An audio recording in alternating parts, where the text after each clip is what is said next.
Hey everyone, welcome back to the channel.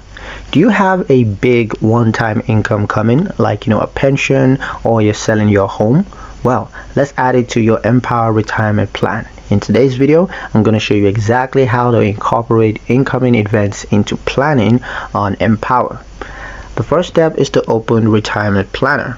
So from your dashboard, you're going to click Planning, and then you're going to go to Retirement Planner.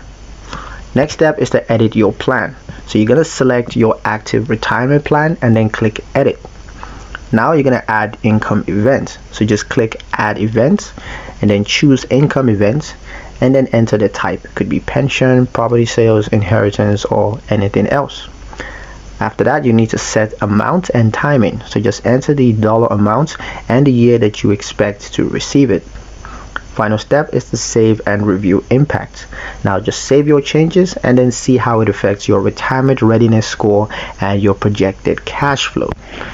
That's pretty much it for the video, guys. Hope you liked it. Hope you found the information here useful enough. If you did, like, share, and subscribe for more helpful tutorials. Thank you guys for watching, and I'll see you in the next one.